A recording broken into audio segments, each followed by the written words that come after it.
Jenny Rhodes-McLean is the makeup and hair artist on The Great.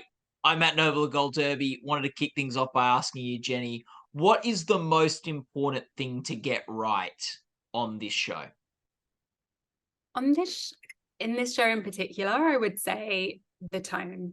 I think the scripts are just so great and and rich and funny. They're so funny, but also there's so many other elements to it. And I think that it's making sure that you just hit the tone right and that everything is cohesive and kind of works together.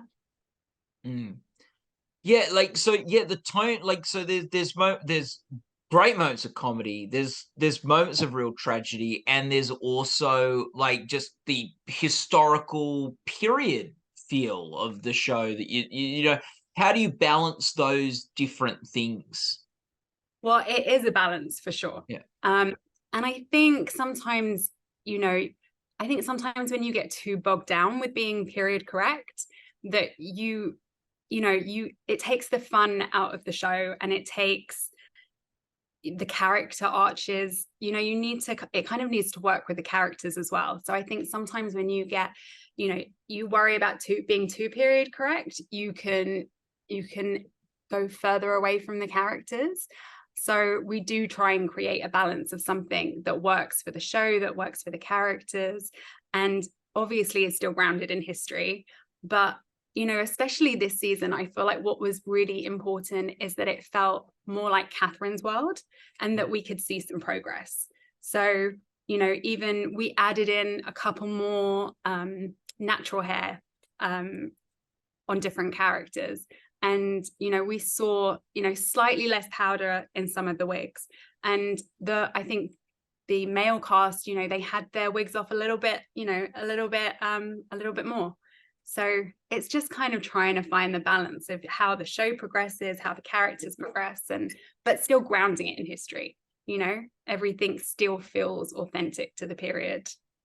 Yeah, and that makes sense because the first season, Catherine is the fish out of water. She is gonna really stand out because she's entering this world, but now she's running the show, and leaders have an impact on how the people they lead look and feel. And yeah, so that's nice to hear how it progressed like that. Yeah. Yeah. Now, can you think of a moment where you weren't maybe historically correct, but you did something that was just fun for character? There were a couple of moments with Georgina this season where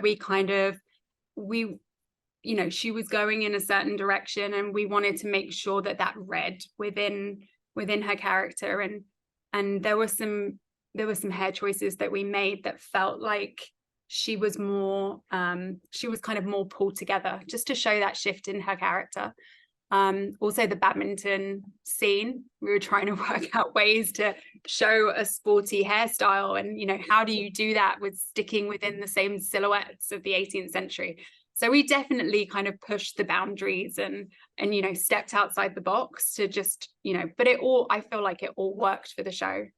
Yeah, and there's quite an intense badminton scene in one of the episodes too. Do you have to track the makeup and hair as it's having a show how it might be changing as they get sweatier and they've been playing for hours and hours?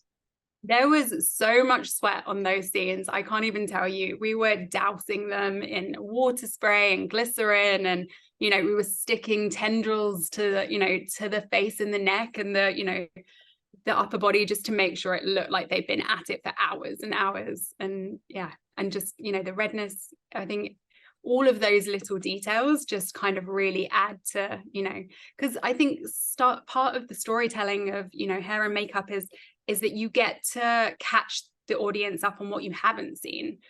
So you're putting in some of that work for the audience catch them 2 hours into something and they're already drenched in sweat. So you're telling the story of what happened before the audience joined them.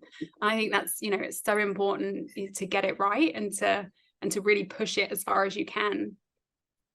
I often think really good costume design is about the stuff looking worn in. and the stuff looking like it's a real live part of that world. Is there something similar with makeup and hair, that it needs to look like lived in? Like, Yeah, definitely.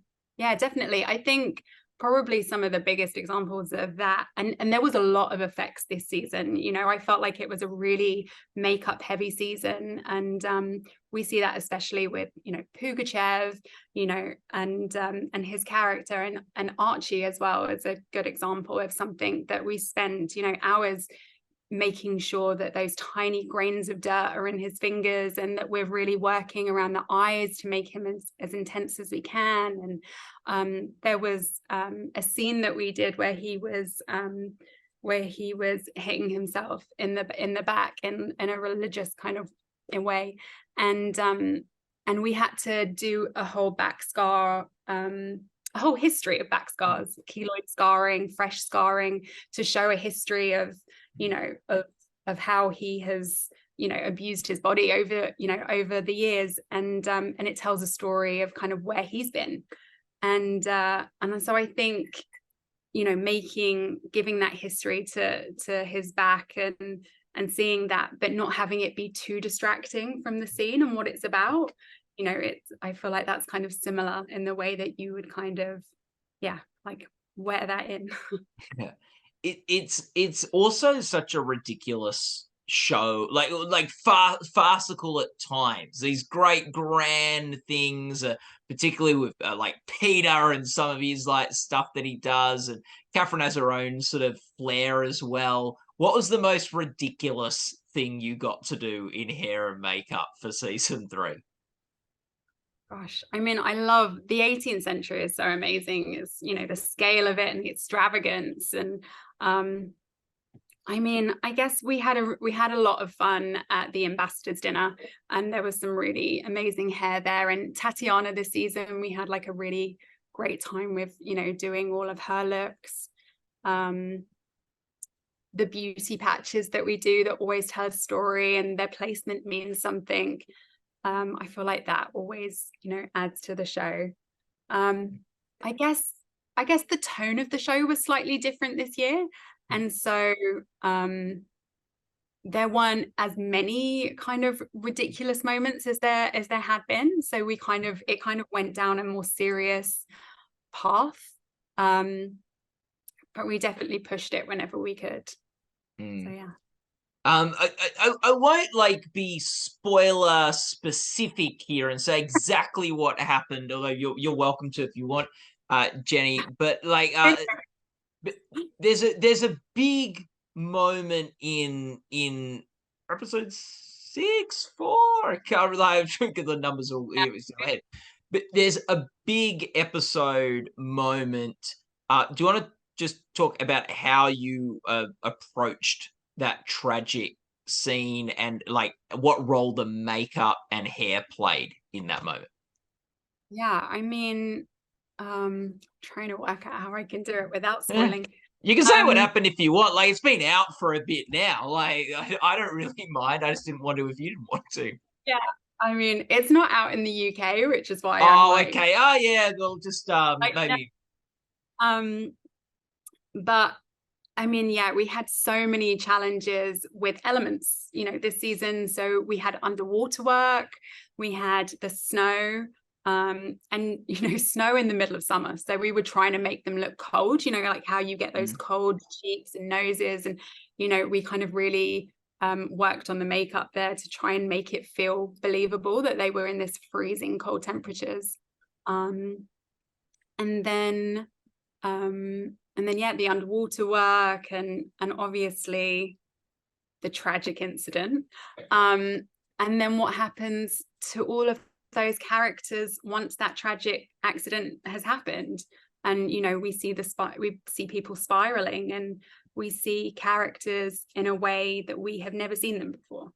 And I think that was, you know, a really important part of the show, was making sure that we got that right, and making sure that that we made those characters authentically grieve. Yeah. And you know, because I think everybody was probably grieving with them. and you know, it needed to, you know, we needed to, you know, make that feel authentic. And yeah, you're so focused on how the characters look, and the characters probably, when they're in moments of grief and when, you know, sort of things like that happen, they become less focused in how they look. So like you're having to get in their head a bit there too.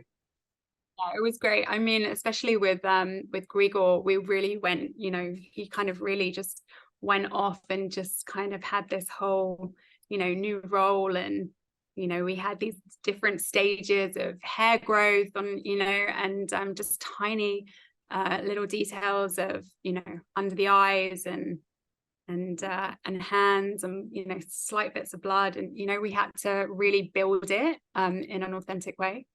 So that was great.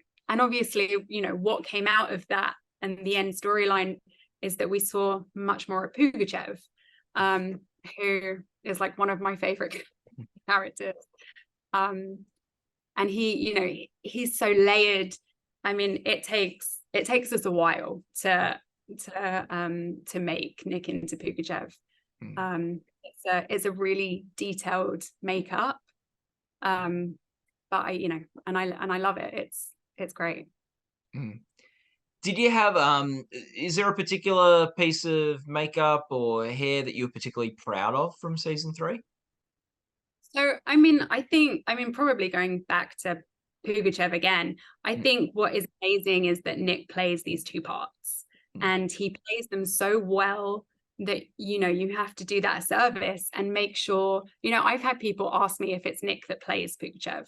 Like, people are unsure, and you know, that's because he's in the chair for a good couple of hours, and I think it's a hard line to make somebody look like a totally different person but also have them be a double ganger to someone. You've got to have enough similarities that, you know, that they look alike, but also you need to put in enough work and make enough differences that people, you know, question, is that the same guy? Yeah. And, you know, we do that by changing his jaw shape and his eyebrows and his nose shape. You know, we've literally taken every single one of his features and altered them to try and make him look like a different person. He has teeth that he puts in, changes his jawline. And we also lay on stubble. So for Peter, he's clean shaven, completely squeaky clean, beautiful. And we cut up these tiny little kind of grains of sand of yak hair, and we like lay them and we lay them on the skin to look like stubble, which is, you know, isn't an easy thing to do. So yeah, I think probably just transforming Nick into Peter, and gosh, some of all of the other effects work that went on in this season, really, I think that's probably what we're most proud of. In some ways, you like so what describing that you and the actors are collaborating together to create this character, as other people on in different departments are also helping contribute.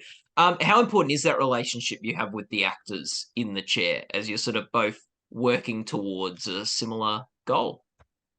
I mean, it's so important. I mean, we're the first people normally that they, you know, they see in the morning, and, you know, sometimes the last people before they walk out the door in the evening. And we try and create a space that they feel really comfortable in. And you know, there's such an amazing cast. There's such amazing actors. They're really wonderful to be around. And yeah, it's a lovely space to be in the makeup room with all of them. It's really great. Yeah. Is anyone like who, you don't have to say this if you don't want to, who's the most talkative of all the other casts in the makeup chair? In the makeup chair? Oh, Yeah. I don't know, maybe. I like it. Oh, very good. So we're an awards website at Gold Derby. We cover the Emmy Awards, my favorite awards. A lot of us who work there, our favorite awards are the Emmys. And you won an Emmy last year. So that's so exciting for best period hair for Bridgerton. What did that mean to you? And just take us back to that night. I mean, it was amazing. It was great. Surreal, I think. But it was lovely to be there. It was lovely to be there with Fran, because obviously we'd started filming The Great. It was, you know, it was lovely to be there with everybody from The Great and Sharon, and yeah, it's a special moment to have your work recognized. Yeah. What was do you think was the most sort of powerful thing about the work you did on Bridgerton? Wow. I think we were pushing the box as far as we could. I think we were really trying to create almost its own world. It's almost verging on fantasy sometimes. And I think, you know, we were trying to see how many different time periods and ideas we could put within the same show and still kind of ground it somewhere. And I think it just meant that the ideas and where we could go with it just didn't stop. You know, it was never ending. The opportunities to do different things would just got kind of bigger and brighter and shinier. and yeah, I think, you know, it was an absolutely amazing job to work on, and, you know, I love it, and I loved every minute of it. Yeah. Yeah. What and like going back to The Great, what do you think the most powerful thing is about your work on The Great? I think this season, I think what is powerful is probably a little bit of what I've talked about is how we've transformed the characters. I feel like this is a really transforming season, where you see a transformation in so many characters. And because of what happens in episode 6, you know, we really see them go through so many different stages. Elle goes from whimsical and in love to a powerful woman, a working parent, and then, you know, we see her in the ambassador's dinner and she's seductive, and then stages of grief. And I think, you know, to have such a journey in one season is really an amazing opportunity to showcase what you can do.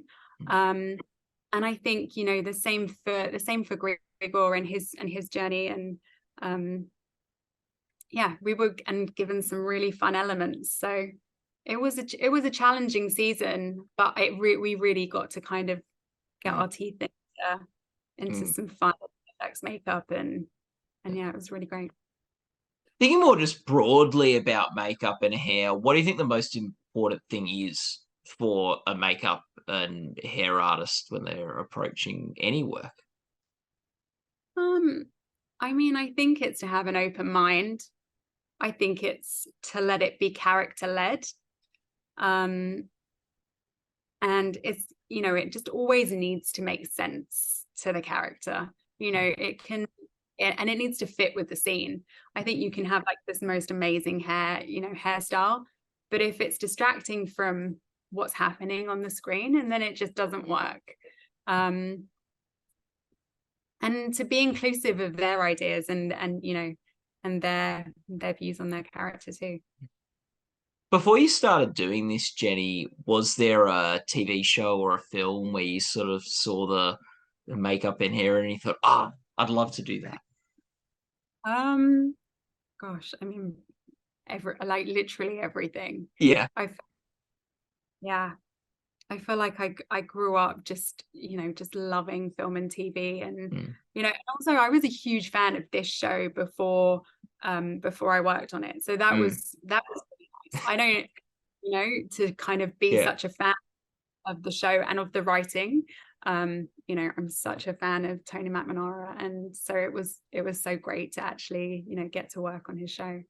But I mean, just everything. I mean, I love effects makeup, I love period hair, I love, you know, I just love it all. I love creating a character. Yeah. And like so as a fan of the show, like, what do you think's the best thing about this show? What's the thing that's most special about The Great? I mean, it's the scripts and the writing, and the acting is just so good. I think I once heard Tony say that it's cinematic within a TV frame or something like that, and it's true. It is. I think every episode is just beautiful. I think, you know, Fran is just an incredible designer, and I think her sets are amazing. I think Sharon's incredible, and the costume, and so everything is just so rich, from the writing to, you know, absolutely everything on screen is just so beautifully done that you get that cinematic experience every single time you watch an episode. And I just think that's so special. Well, Jenny, all the best of luck for the Emmy Awards this year for the great, for all the makeup and hair stuff you're eligible for there. And people watching this interview can go to goldderby.com to follow our awards coverage. Finally, Jenny, just thanks for your time. I've really appreciated this chat. Thank you. Me too.